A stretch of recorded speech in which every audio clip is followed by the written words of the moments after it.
Welcome to CSI Iowa. I'm your host, Bob Montserrat, Matt Montserrat in the production booth. We are sure glad you joined us tonight. Tonight, I have a guest that is the supervisor of the toxicology section of the Wisconsin State Laboratory of Hygiene. And that guest tonight is Pat Harding. Pat, welcome to CSI Iowa. Thank you, Bob. It's great to be here. Yeah, I know that you are in Wisconsin right now, and we're doing this via Skype because I wanted to make it as easy as I could on you and have you do it from your home. So I hope I didn't make it too difficult for you. Not at all. I wouldn't mind coming to. Really? Coming to Iowa? It's a little drive for you. Okay. Are you still there, Pat? I am. All right, because you cut out a little bit on us.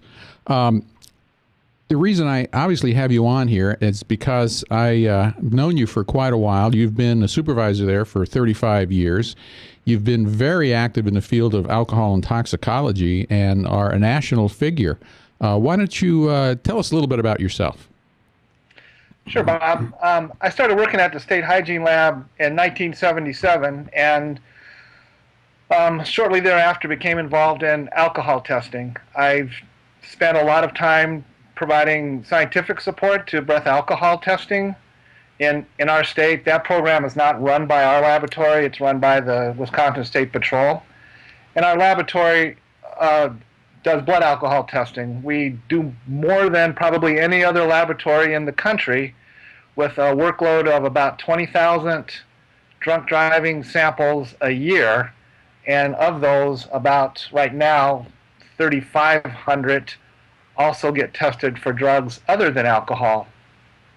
So over the years, we have seen just about everything you can see in both breath alcohol testing and blood alcohol testing. As you probably know, Wisconsin is a state that ranks very high in the incidence of drunk driving and the prevalence of drinking in the culture of the state. The state leads the nation in binge drinking and other indicators of drunk driving. I'm assuming that's an award that you really aren't too happy with, and I'm wondering, why is it? Is it because it's very cold there, or what do you think? What is it? Well, that's a good question, and I don't know all the reasons for it. I lived here for the last 40 years. I see that alcohol is part of most activities in the state. Every little town has several taverns, maybe one or two churches, and a gas station at the minimum.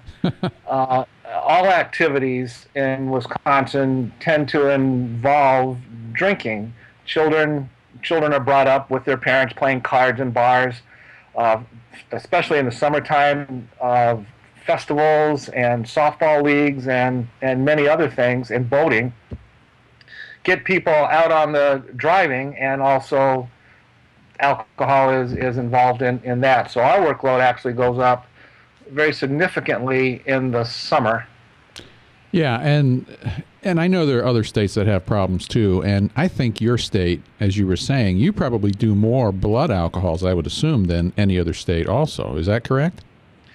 Yeah, we believe that to be true. I don't know of any other that does as many as us, and there are some reasons for that.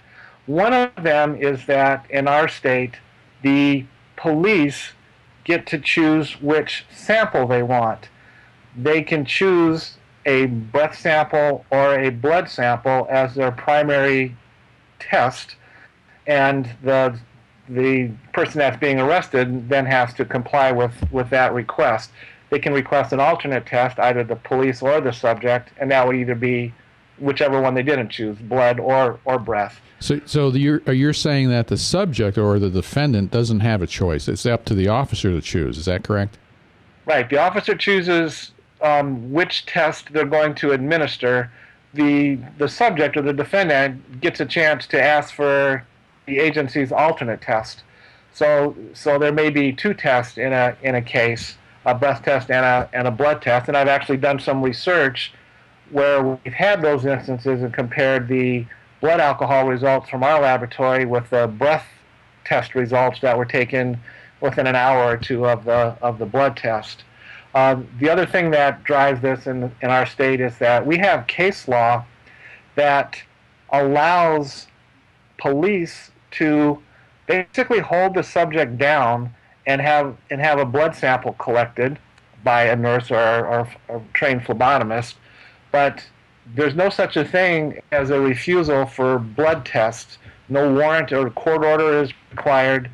If a police officer makes a lawful arrest, demands a blood sample, they can get that blood sample even if the subject doesn't want to have their blood collected. And that's why they have the restraining chairs, so that they have to be forced to do it if necessary. Yeah, there's a number of hospitals that have restraining chairs for that purpose. Now, I would think that doing a breath test would be the easier, meaning you have an instant result and don't have to wait for the laboratory report. So why would an officer choose the blood over the breath? Another excellent question. That is in part driven by the policies of the police department and has to do sometimes with staffing to be able to have a trained breath test operator available and to have a second person available in the police station for safety purposes. And also the district attorneys drive some of this because they believe that having a blood sample is easier to prosecute for them. There are fewer challenges raised by the defense, and there are fewer cases that go to trial. So they have to pay for the cost of having a blood sample drawn, but the cost of conducting a trial, which will involve bringing up someone from our laboratory in Madison, Wisconsin, to someplace else in the state, as well as bringing in the police officer to testify, usually being paid overtime to do so.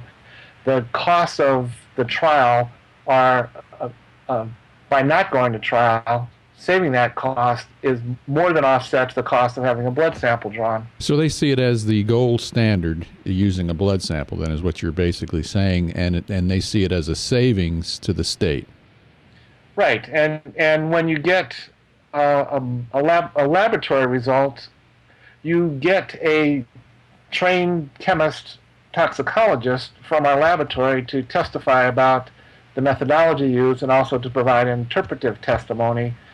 With a breath test, you get an operator that's a police officer and doesn't have that scientific training. That all being said, I'm a big proponent of breath alcohol tests and have been throughout my career.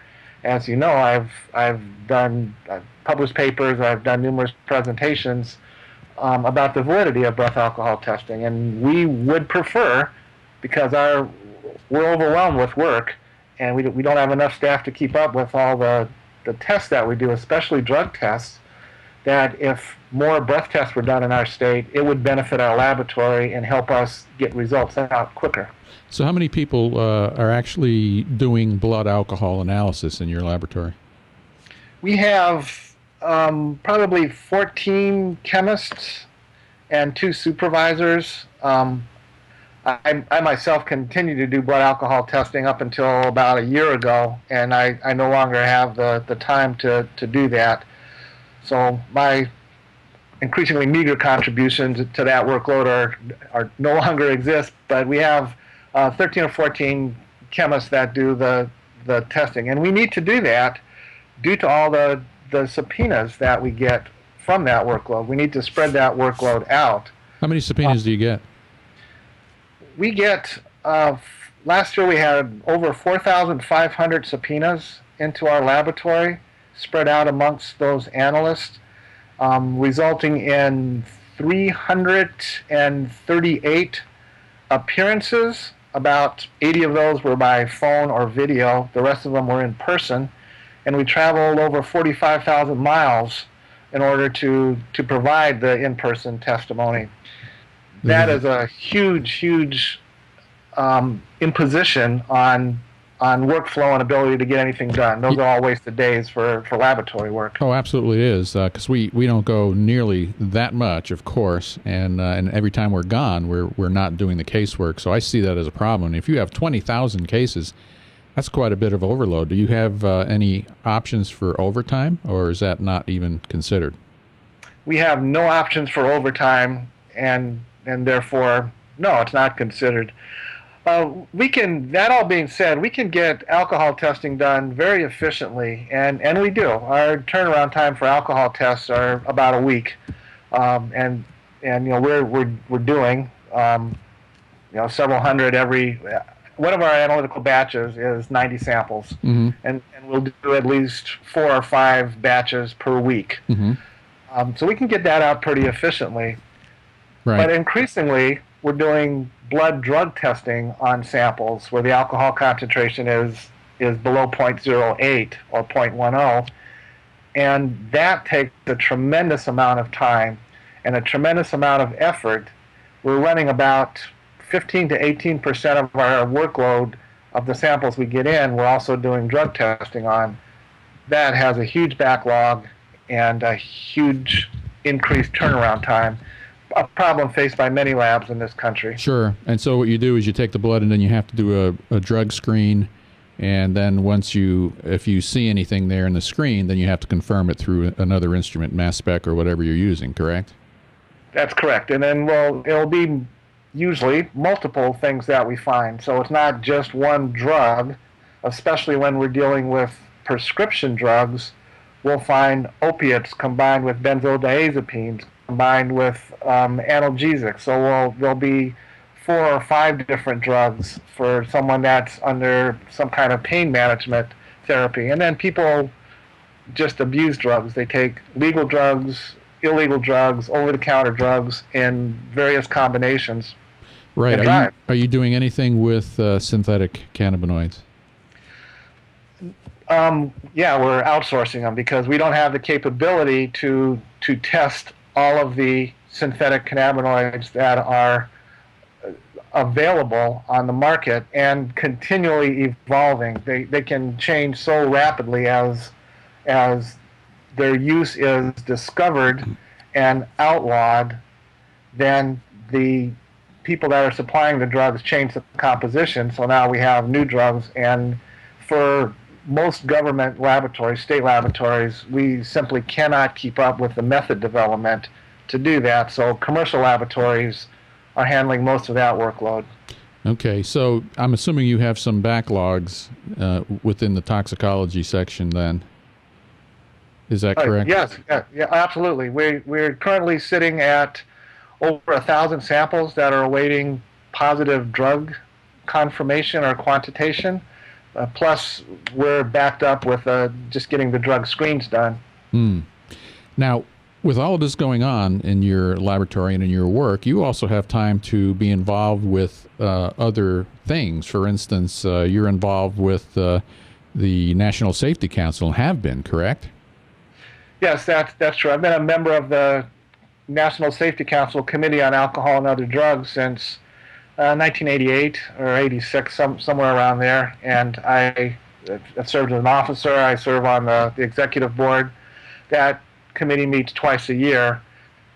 I make time to do that, and so that's in addition to all the other work that we have to do. Right, and also, of course, you deal with the teaching in Indiana, correct? What is that school there? Yes, the Robert F. Borkenstein course on alcohol and highway safety was founded by Professor Robert F. Borkenstein of Indiana University, the gentleman that invented the breathalyzer. He founded this course.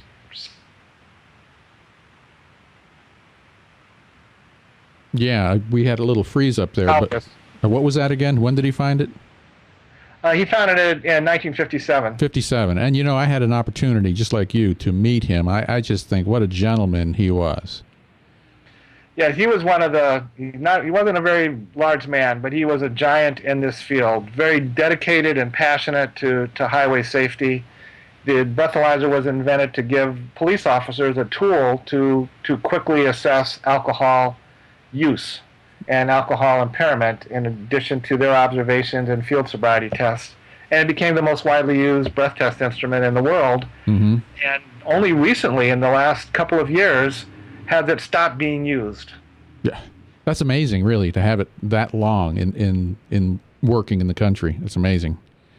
Yes, so the course is put on twice a year in May and in December. It was just 2 weeks ago that I was teaching at the May course, and it's a wonderful opportunity with great instructors.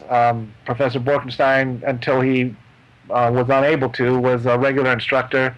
Dr. Kurt Dubowski taught at every single one of those until December. December was his last course. He taught for 63 years there. So the people that did the research that are responsible for it then and now are the ones that teach the course. So it's a great opportunity. Mm-hmm. Yeah, and I know that also you've been an author in the medical legal aspects of alcohol, which is published, how often is that published? It's in its fifth edition, I believe, and it's updated every 4 or 5 years. So it's a lot of work to update a book. I have a chapter in it on breath alcohol testing, and even just updating something that already is written, it's still a lot of work. So that book it's a great resource for people in this field. Oh yeah, it's used all over the country, probably all over the world for those in the English-speaking countries at least. And it's often used as a reference, and even defense attorneys seem to have that book on their desk. So it's very popular. And there's a chapter, at least one chapter, by a defense attorney that's part of that book. Mm-hmm. Yeah, and I know over time, both you and I have dealt with defense attorneys because that's part of our job and it's part of their job to defend their client, and it's our job to defend the work that we do.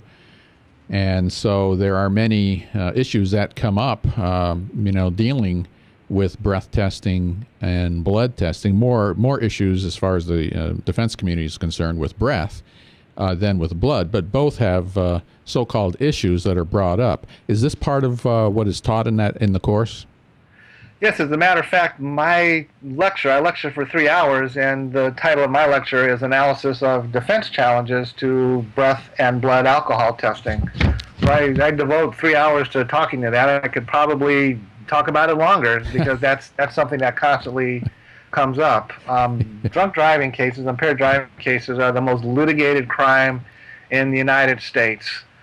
And the United States is a very litigious country, so it really ramps up. And it covers the crime is committed by all people of all walks of life. It's not just the so-called criminal element. It is absolutely everybody that can be involved in this. So there's a lot at stake. A lot of people's reputations are at stake, and people that have a lot of money get arrested for drunk driving and hire attorneys that will defend them to the utmost. Oh, absolutely.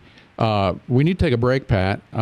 We are talking to Pat Harding, who's the supervisor for the toxicology section, Wisconsin State Lab of Hygiene. And when we come back from this commercial break, I want to start getting into some of the defense challenges that Pat has encountered in his 35-year history of working in the area. So don't go away. We'll be back after these messages. From the RE/MAX Real Estate Concept Studios, this is Webcast One Live.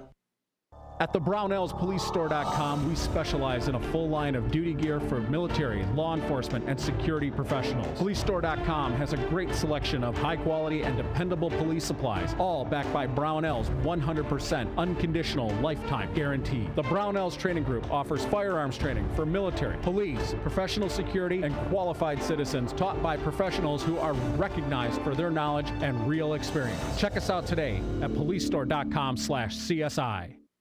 Whether you're 10, 25, 50, 80 years old and beyond, everyone needs to live within their means. I'm Tom Coates with Consumer Credit of America. For almost a quarter of a century, we've helped people of all ages learn to manage their personal finances to benefit them far into the future. When problems arise, we've got the experience you need to make those debt problems go away. Got financial problems? Call Consumer Credit of America.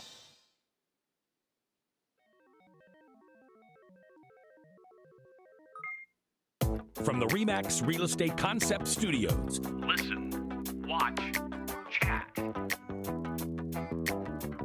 This is Webcast One Live.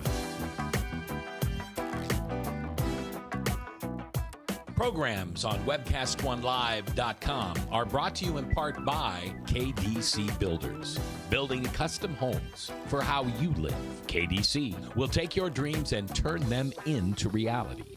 Go to our website, kdcbuilt.com, or call Hannah Inman at 515-975-9990. And Tom Coates and ConsumerCreditOfAmerica.com. Are you overwhelmed with mounted credit card debt and feel there's no way out? Well, there is. Call 1-800-955-5765 for Consumer Credit of America. That's ccofamerica.com.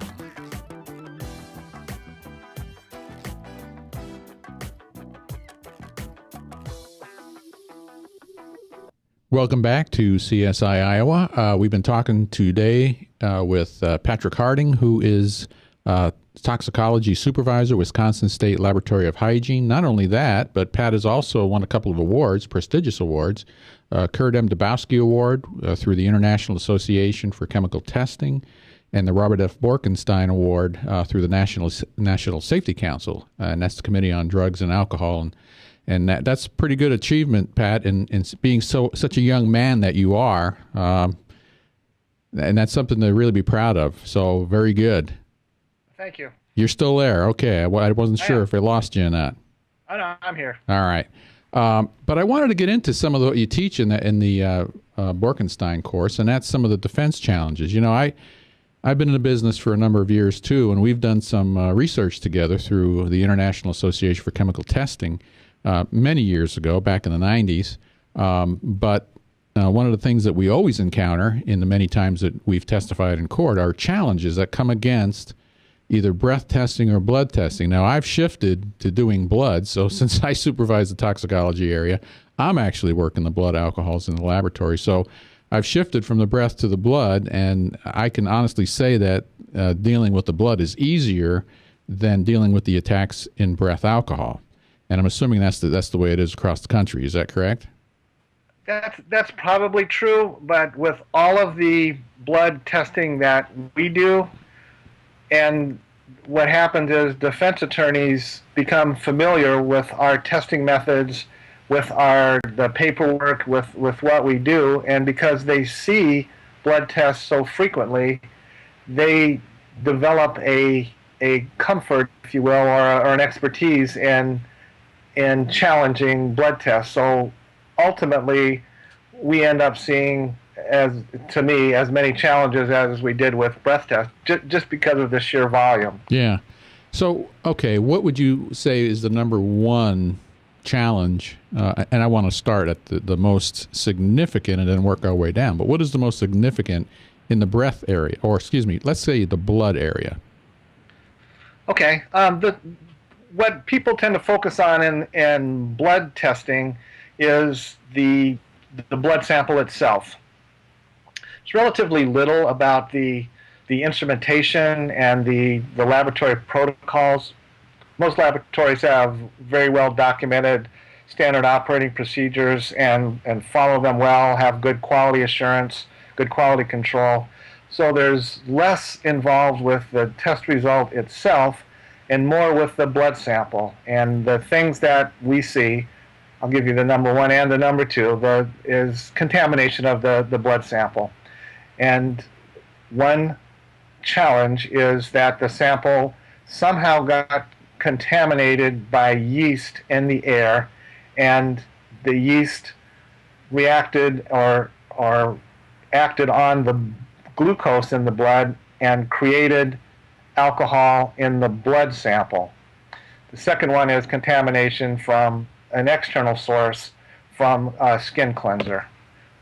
Alcohol swab, which is they're not supposed to be using, but right. That is the challenge, that even the iodine swab has some alcohol in it, is what I've heard. Right. I don't know to what extent that does. We don't use iodine swabs.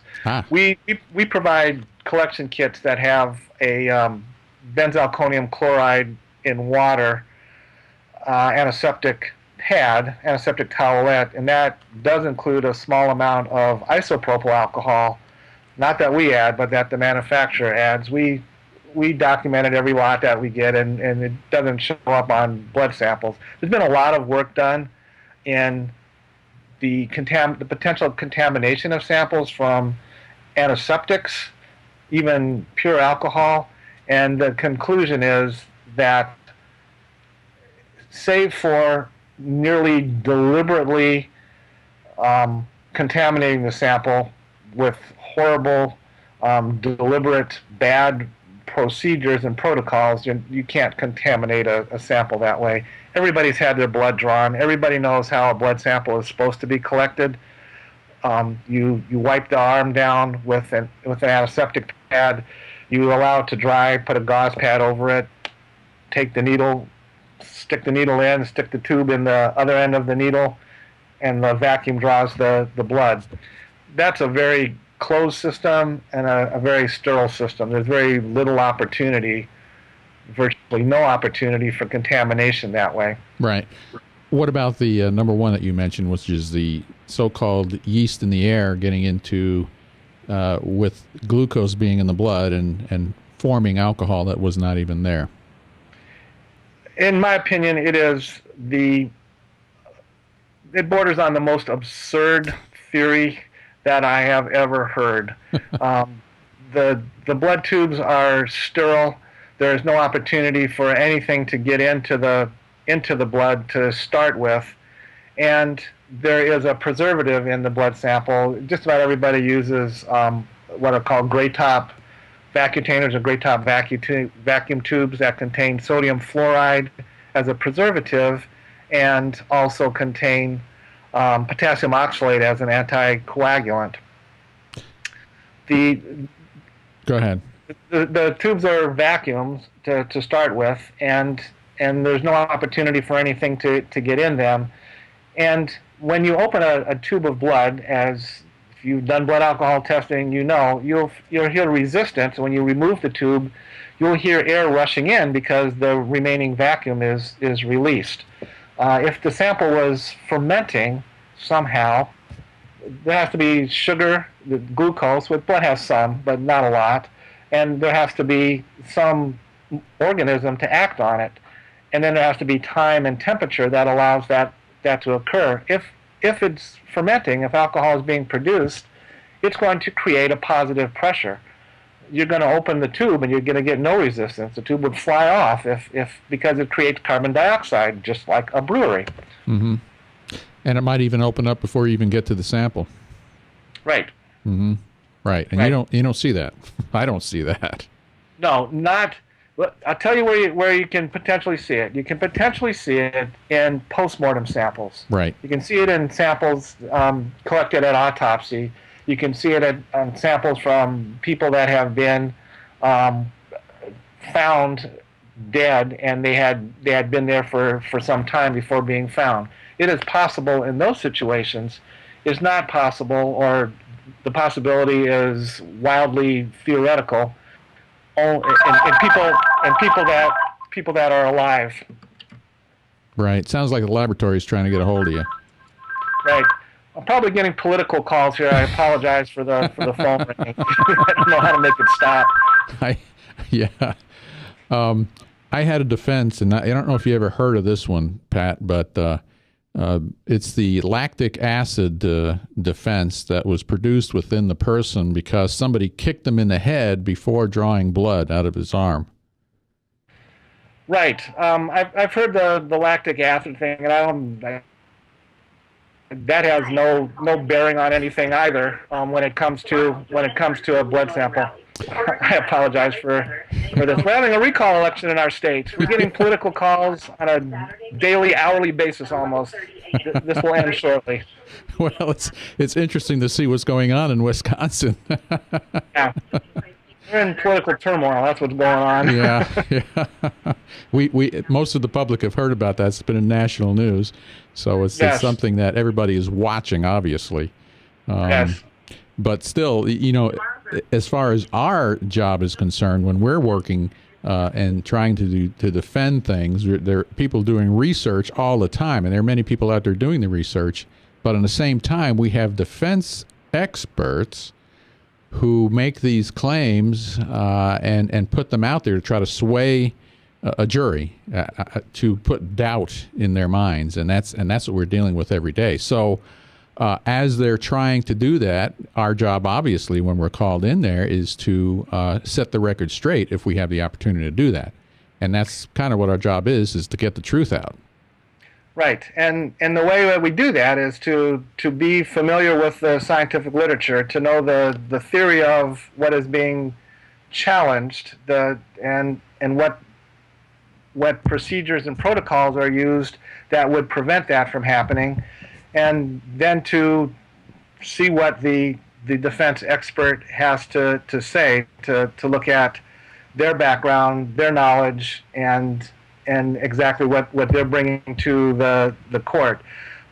I'll say that most defense experts don't come in and present any work of their own. They're interpreting somebody else's work, and often misinterpreting that. It's our job to know what that literature is, and know what the work was and what the conclusions of the authors were.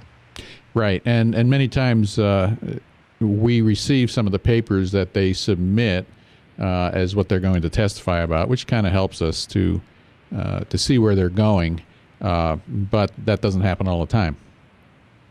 No, it doesn't. And oftentimes you're on the witness stand and you become aware of the challenge or even the existence of another expert only when you get to court. Right. Now you're not getting challenges on the actual test results then, on the blood then, huh?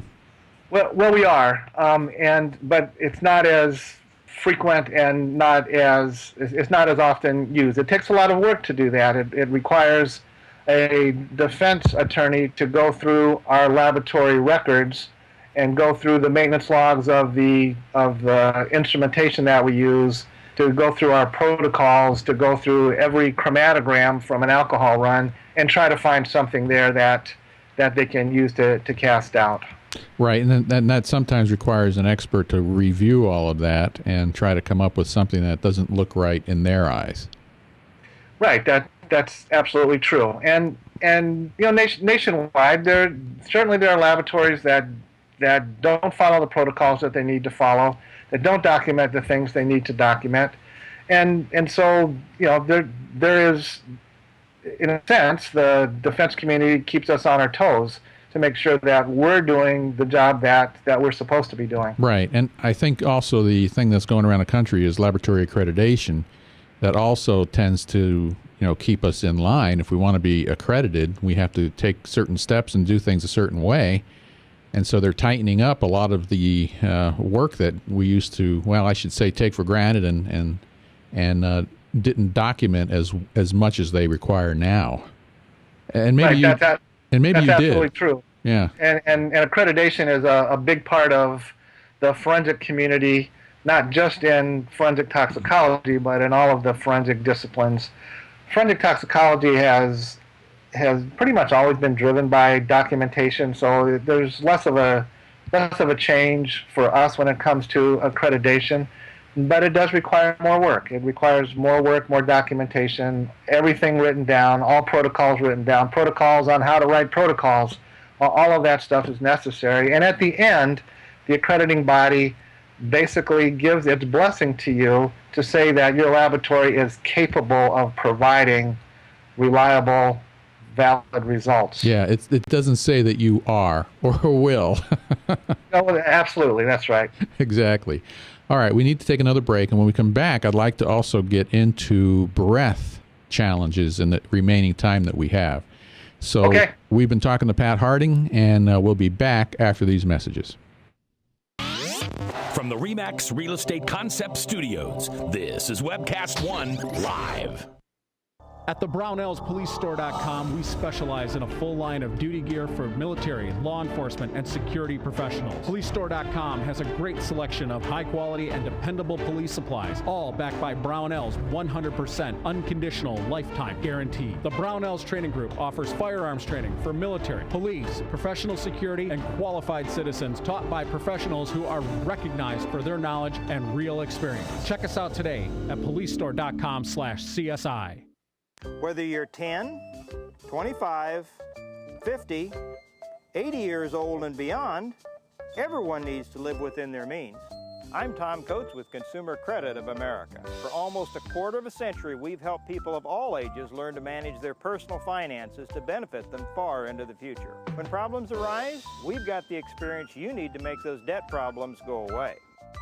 Got financial problems? Call Consumer Credit of America.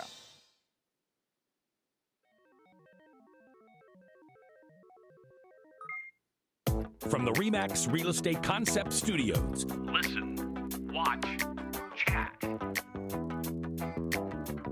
This is Webcast One Live.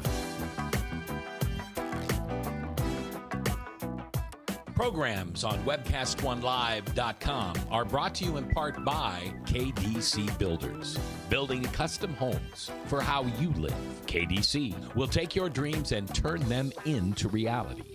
Go to our website, kdcbuilt.com, or call Hannah Inman at 515-975-9990. And Tom Coates and ConsumerCreditOfAmerica.com. Are you overwhelmed with mounted credit card debt and feel there's no way out? Well, there is. Call 1-800-955-5765 for Consumer Credit of America. That's ccofamerica.com.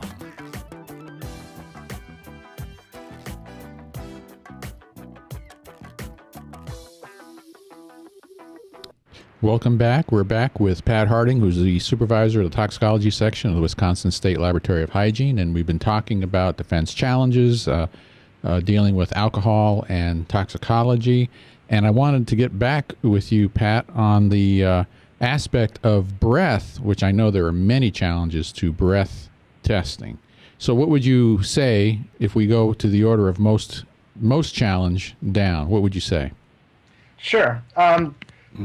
By far, the most frequent challenge to breath alcohol testing results has to do with mouth alcohol. And I'll introduce the concept a little bit that when you take a drink of alcohol, it takes about 10 minutes for most of that alcohol to be removed from your mouth by swallowing, by absorption, and then to get into your bloodstream. A breath sample is designed to take a sample from deep in your lungs. Alcohol in the mouth can contaminate that sample if it has a concentration higher than the alcohol that is coming from deep in your lungs. The alcohol deep in your lungs is in equilibrium with the blood alcohol concentration. So when you first blow into a breath test instrument, what the instrument expects to see is basically room air, just the tidal volume of your breath.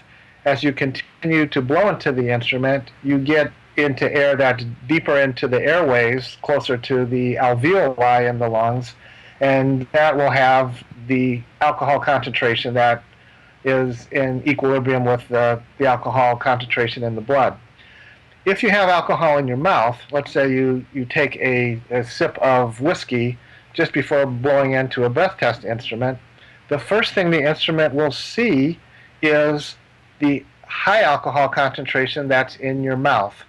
Therefore, breath testing protocols all over the country involve waiting at least 15 to 20 minutes prior to taking a breath sample, called an alcohol deprivation period or alcohol observation period. So the challenges to breath alcohol testing, there are many that involve things that might be in the mouth. Alcohol that can theoretically get into the mouth through vomiting. If you bring up stomach contents into your mouth and there's alcohol in your stomach at a higher concentration, that could theoretically affect the breath test instrument. People that have gastroesophageal reflux disease, that's a big challenge because the theory is that alcohol is in the stomach, if there is any alcohol, is constantly coming up into the throat area, and that could potentially contribute to a breath test result. I know you said, I noticed that you've been saying theory. I keep hearing that. Yes. That's the key word, isn't it? That is the key word. That is the key word. The practice of breath testing is to have protocols that avoid the possibility of these theoretical challenges from affecting the test result. That's why in breath testing, especially, you can't take the instrument itself out of the context of the protocol under which the test is conducted.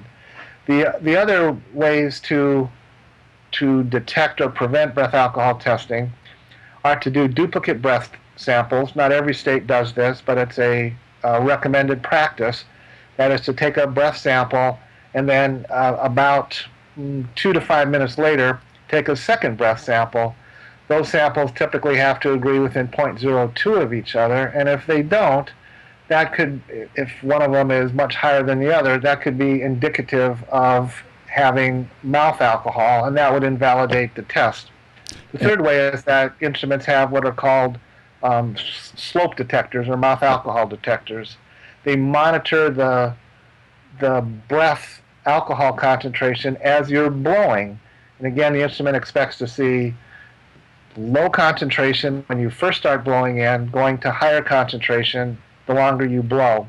If that pattern is reversed, where the instrument sees a high alcohol concentration first, and then the concentration decreases, it will flag that as mouth alcohol.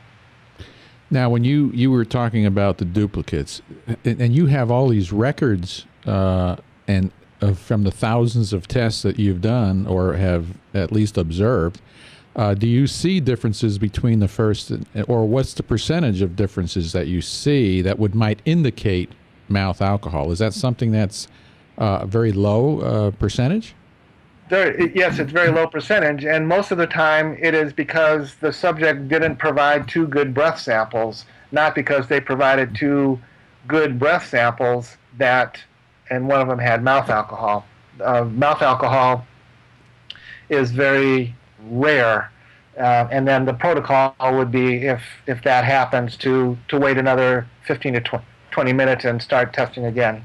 Right. Well, again, some of the challenges are belching. If a person belches as they're blowing, that's going to, falsely raise the concentration. That's one of my favorite challenges, and theoretically, there's not enough alcohol in a belch, that could affect a breath test, given the length of time you have to blow into a breath testing instrument. I did a series of experiments in the 90s where we had police officers being trained to operate breath test instruments. Half the class drinks a relatively small amount of alcohol on one day, and the other half tests them. You ask a room full of police officers, can anybody here belch on demand? You get a lot of affirmative answers, usually by demonstrating their prowess instead of raising their hand. So using those subjects, the people that could belch on demand, we could do testing on people that had consumed alcohol, have them provide a normal breath sample, then belch and provide a second sample within a short period of time, and then compare those two. And not in a single instance did we see that belching increase the breath test result. Compared to a normal breath result, the differences were insignificant. So the people were trying to force themselves by pushing air down to be able to belch during the test. Right. There was actually one of our subjects asked if we wanted a belch that would. He did belching contests. He wanted to know if he wanted one that would move the curtains or one that would peel the wallpaper. And did you ask for both? He barely moved the curtains. Okay, yeah. And so it's interesting how these challenges come up, but in a sense, we have to disprove them. But even in the fact that we can disprove them, you still have to go out there to do that. You still have to leave the laboratory to face these challenges, and they still are consistently there, correct? That's correct. And I'll give you another one that's related to that, and that's dentures, the use of dentures. The theory being that the denture, because it's pressed close to the roof of the mouth, that by capillary action or some other means, alcohol gets between the denture and the mouth. It is protected from and pools somehow in the dentures, and then when you blow into the instrument subsequently, that somehow frees up the alcohol and causes an increased result. And it does it so subtly that you can't detect it by the mouth alcohol detector or in duplicate testing. The key word I hear there is somehow. That's correct. The mechanism is very sketchy to do that. That was pervasive enough that I was a co-author, the lead author in a paper where we looked at the effect of dentures and denture adhesives on breath alcohol testing. We had 25 subjects. We gave them, being Wisconsin, they drink brandy typically. We gave them an ounce of brandy, swished in the mouth, held in the mouth for 2 minutes, spit out, and then we took breath samples. And we did that without dentures, with dentures, and then with dentures and one of 18 different adhesives. And we found that there was no effect, that dentures did not increase that within 15 minutes, all alcohol was gone from the mouth under any set of circumstances. And we published that in the Journal of Forensic Sciences. Okay. What about chewing tobacco that everybody seems to be using that seems to get arrested for OWI? Sure. Well, first of all, protocols for breath testing are that anything in the mouth is to be removed and that the officer is to at least do a visual inspection of that.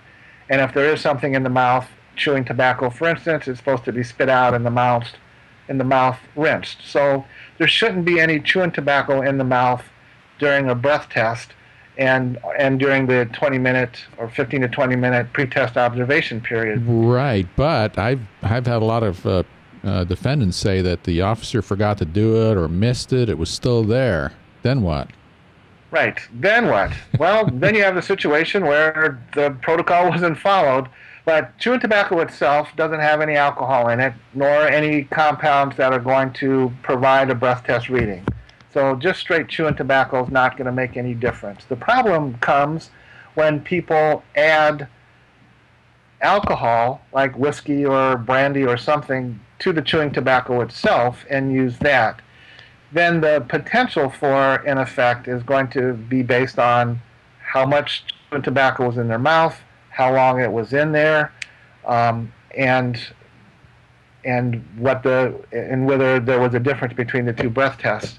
The alcohol is going in chewing tobacco, if it was dosed by the person before they put it in their mouth, it's going to go away over time. The more it's in there, it's going to be spit out, it's going to be absorbed, it's going to evaporate. So the longer it's in the mouth, the less there will be, and it shouldn't be there in the first place. Mm-hmm. Well, what about if somebody gets punched in the mouth and they're bleeding in the mouth? Blood in the mouth, that's another one that kind of falls under mouth alcohol. You cannot contaminate a sample of breath with your own blood. The alcohol that got in the breath in the first place came from your blood in your lungs. It's the laws of physics are that there's only so much alcohol that can get into the air in wherever it is. So there's only so much alcohol that can get into the breath in your mouth, and it can't contribute at all to the breath test result.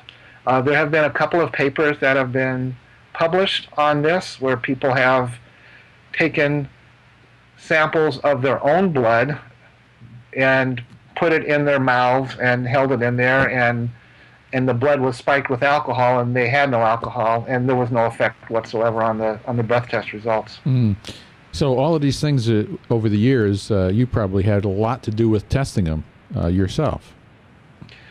Well, I didn't do any blood in the mouth testing. I wasn't going to do that, but yes, we've done a number of experiments with mouth alcohol and mouth alcohol retention. I mentioned the denture one, the belching.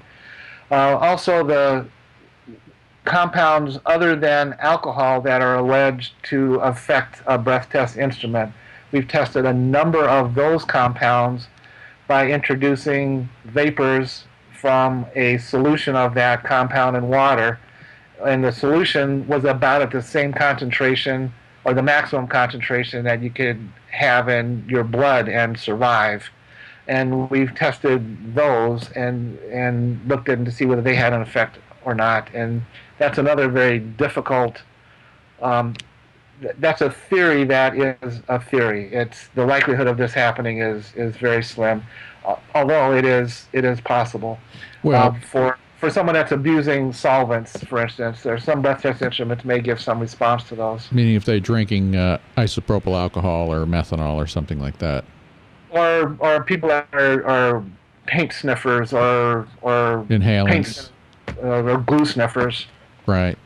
Yeah. Most instruments, depending on the instrument, they all have different ways to distinguish those compounds from alcohol. They use multiple wavelengths, and infrared instruments or fuel cell instruments only respond to compounds related to alcohol. So from what I'm hearing, what you're saying is that you still think that breath alcohol testing is a pretty accurate, reliable way of determining alcohol concentration. Absolutely, I do. And I've published 2 papers and working on a third one where we've compared blood alcohol results from people arrested for impaired driving, for drunk driving in Wisconsin, who also had a breath test. And we have compared those 2 results, and what we find is that breath alcohol results, the vast majority of the time, underestimate the coexisting blood alcohol concentration.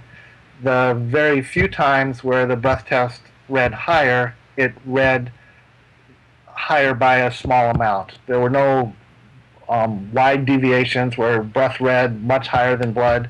That simply did not exist. So all these challenges, all these things alleged to increase breath test results in what is basically a random selection of subjects. We had about 400 in a study we did with the Intoxilizer 5000, and about 700 something in a recent study with a fuel cell instrument. We didn't see those things. We didn't see those deviations that are alleged in breath test challenges. We didn't see them affecting any real results. Yeah, and these are not laboratory studies. These are real people on the road, those type of people. You're taking tests that have done in actual performance on the highways and byways. Right. It's oftentimes the subject that said, I don't believe your breath test, I want to have a blood test. So that, it's kind of selecting people that don't think that the breath test is valid, and we're showing, our data shows that it is valid, that it actually gives the subject a benefit when you compare it with blood. Yeah, so if a subject takes a breath test and they want a blood test, are you responsible for doing the blood test also? Yes. Yes. In our state, they're allowed two samples at the state expense. They're allowed the primary test, breath or blood, and the alternate test, breath or blood. And if it's a blood sample, it comes to us and we do it at no charge. We are funded inadequately by a surcharge on arrested drivers. Okay, I see that. Now, on those ones that tested slightly higher than the blood, what would you attribute that to? Well, there's just a number of things that it could be. There's something called a blood-to-breath alcohol ratio that describes the relationship between a breath test reading and a blood reading. Well, that varies among the population. It varies from time to time in a person, and it could be a number of things. It could be just that person has a higher concentration, a lower ratio in their breath than other people. Would we consider that an outlier? If it would be very high, it would be an outlier. For the very low, so-called overestimates, they're not outliers. They're just part of the data. Right. Well, we are just about out of time here, and I realize that there is so much and so many other challenges that we could certainly talk about because, how many times would you say in your career you've had to testify in court? I've testified probably about 750 times in criminal cases. Now, do you kind of get bored with your testimony? Do you change it just to keep yourself excited, or are you always excited when you go to court? I'm one of the few people in the world that enjoy going to court. I enjoy the challenge of being cross-examined.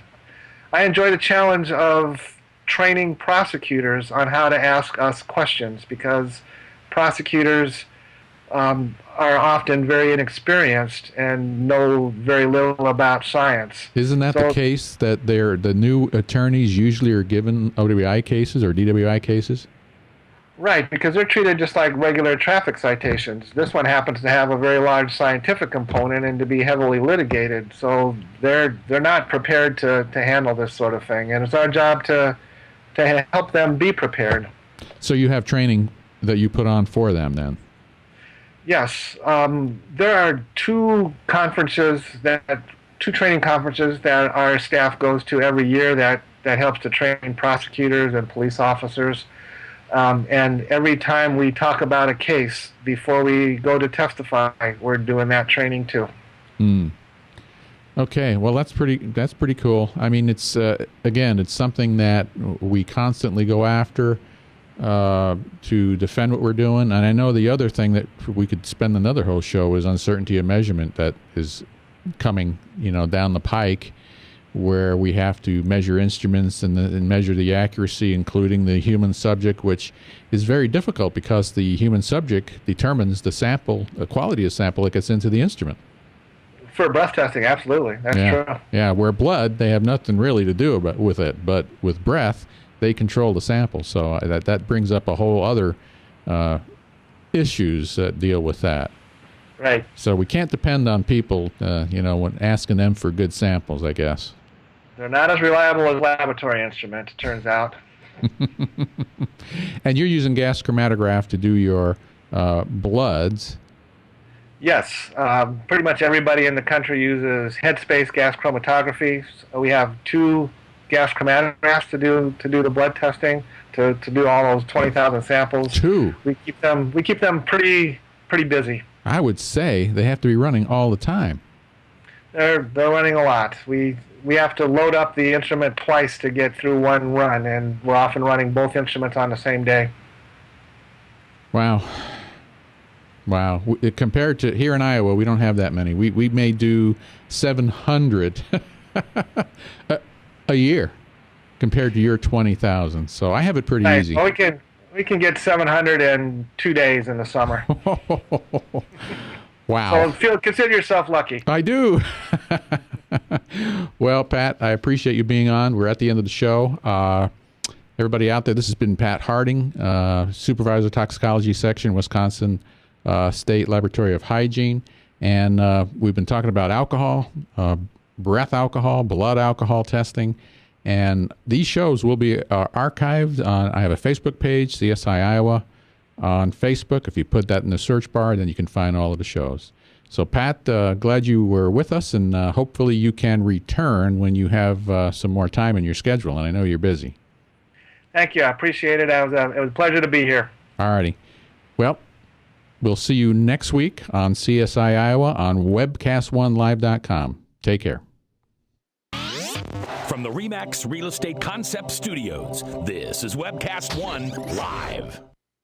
At the BrownellsPoliceStore.com, we specialize in a full line of duty gear for military, law enforcement, and security professionals. PoliceStore.com has a great selection of high-quality and dependable police supplies, all backed by Brownell's 100% unconditional lifetime guarantee. The Brownells Training Group offers firearms training for military, police, professional security, and qualified citizens taught by professionals who are recognized for their knowledge and real experience. Check us out today at PoliceStore.com/CSI.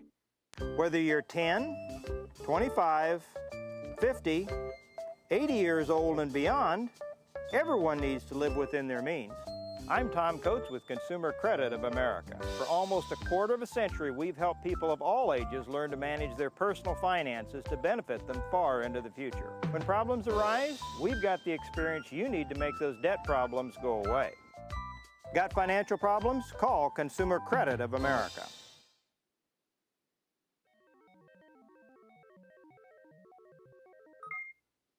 from the RE/MAX Real Estate Concept Studios. Listen, watch, chat. This is Webcast One Live. Programs on webcastonelive.com are brought to you in part by KDC Builders, building custom homes for how you live. KDC will take your dreams and turn them into reality. Go to our